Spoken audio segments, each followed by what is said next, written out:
This week on TGC News, 2 new rifles from Ruger, pricey plastic receivers from Kaiser, and Wilson goes Valkyrie. Tactical Baby Gear offers some of the coolest diaper bags, baby carriers, and day packs for the mom and dad that love freedom. Whether it's the Deuce 2.0 diaper bag combo with the bottle and dump pouches, the Day Pack 3.0, or maybe just the Tactical Teddy, you are bound to find something that works for you and your tactical baby. Also available are the new bulletproof panels that are level 3A Kevlar soft panels that fit inside either the backpack or diaper bag. To get squared away and get 10% off your order, use the code TGC10 at tacticalbabygear.com. Welcome back to another episode of TGC News, the only gun news show that covers things you actually care about. My name is Jon Patton. You know, I wasn't going to do this, but you guys came out in force last week. You destroyed that goal of 4,000 likes in the first 24 hours. So let's see if we can hit 5,000.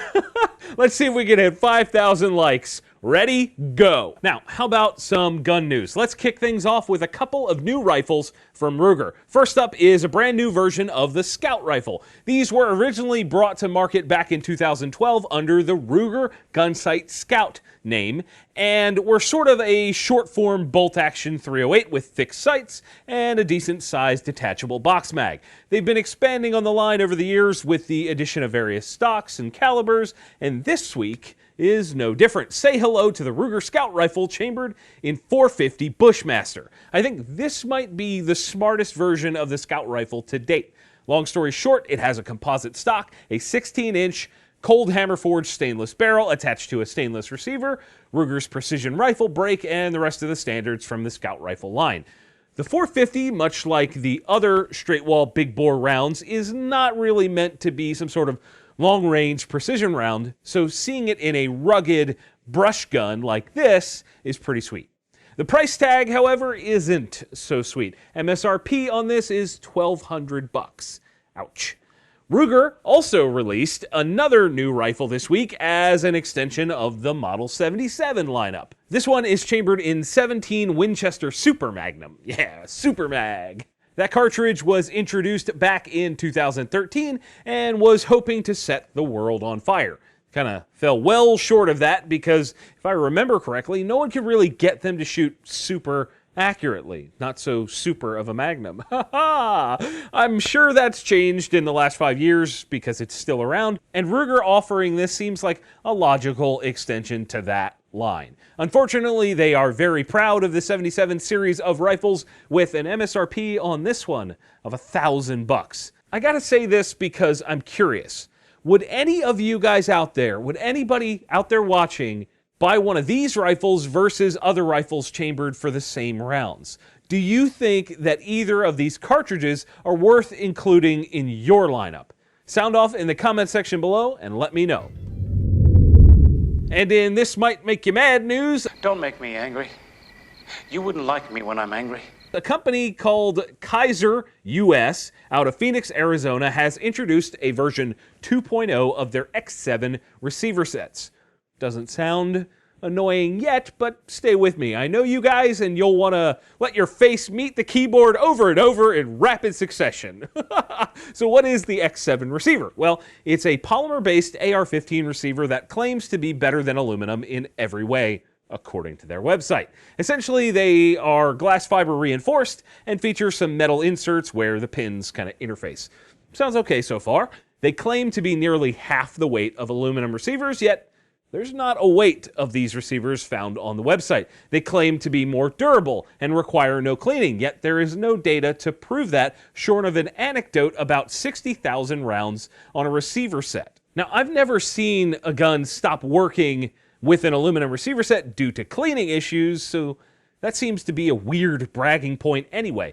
They talk about how it's impact resistant and how they ran it over with a truck, which is kind of a BS test in my opinion, and how they poured dirt in the receiver, dumped the dirt out, and then the gun kept going, which doesn't seem to be a test of the receiver set as much as the actual operating components of the gun.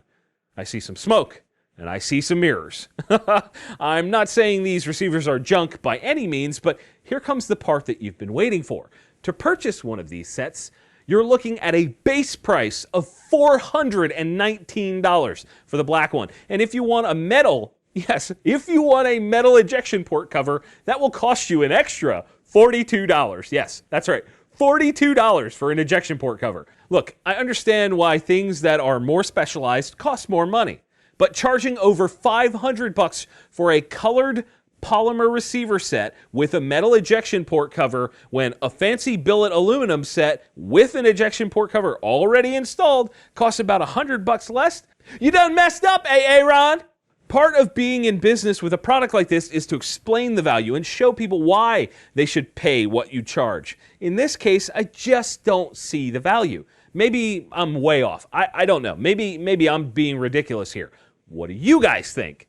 Now, I really want to know, is this worth north of $500 to you guys at home? Sound off. You know where.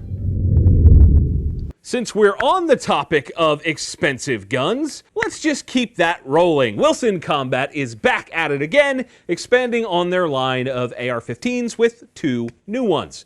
The Recon Tactical and the Super Sniper can now both be had in the rapidly growing 224 Valkyrie chambering. Essentially, these rifles are extremely similar with the exception of the barrels. The Recon comes in with a 16-inch barrel and Q-Comp muzzle device, where the Super Sniper features a 20-inch fluted barrel and no muzzle device at all. And being that this is Wilson Combat, you can tune and tweak these any way you want. Their online store actually shows 2 Recon models with 20-inch barrels already, which is pretty neat. I think it's fantastic to see the Valkyrie offering really starting to gain some steam. The interesting thing is that I'm not seeing a ton of data showing the original claims made by Federal holding up, but we are going to test that on TGC here very soon and show you guys what we find out. Much like 300 Blackout, the cartridge will absolutely get refined as time goes on, so I'm pretty excited to see what comes of this round. I like the fact that more and more companies are diving into 224 Valkyrie.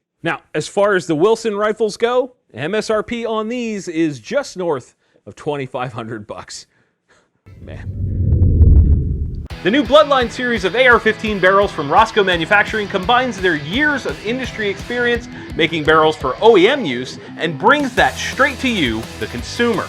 Using high-quality materials and coatings, they make sure that the products they make hold up to hard use. Available now in 5.56 NATO, 300 Blackout, and soon in 9mm, they have the barrel to complete your custom build the right way. To get 10% off your barrel, use the code TGC10 at roscomanufacturing.com. It's time once again for more Friendly Fire, the segment where I answer your questions from all over social media. This week, the questions are coming from the Gun Collective Facebook page, link in the description. The first question this week is from Zach Beal, and he says, what's the best muzzle brake for an AR-15? I'm going to assume 5.56 in this case.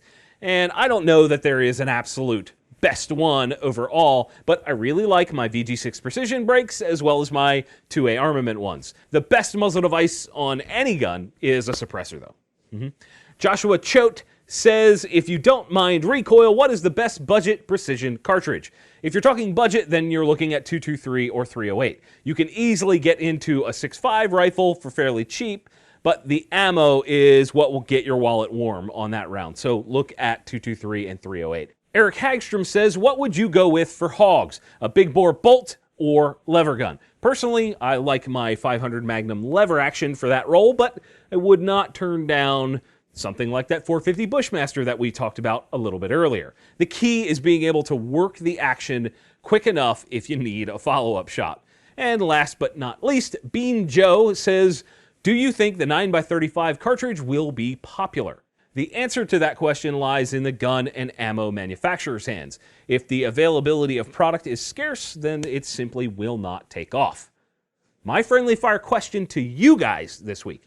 We talked about the concept of shooting to wound last week, and the responses were fantastic. I mean, you guys are awesome. That was a great discussion. This week, I want to know what you guys think about the use of less lethal defensive tools for civilians and law enforcement alike. Are they useful, or are they just getting in the way of stopping a threat? I am really, really interested to get your thoughts on that one. And hey, if you want to ask a friendly fire question, send it to me over on theguncollective.com. And guys, that is it for this week's show. You know what to do. If you didn't like it, hit that button. If you did like it, hit like, get subscribed, and consider supporting us via the links in the video description below. We have a new Amazon affiliate store, as well as a link to purchase cool shirts just like this one. And of course, links to find us all over your favorite social media platforms. As always, thank you all for watching. We'll see you soon. The shirts worn in today's video on The Gun Collective have been provided by Patriot Patch. Closed captions have also been brought to you by Patriot Patch Company. Be sure to click the link in the video description to check out all of their great products, including their cleaning mats.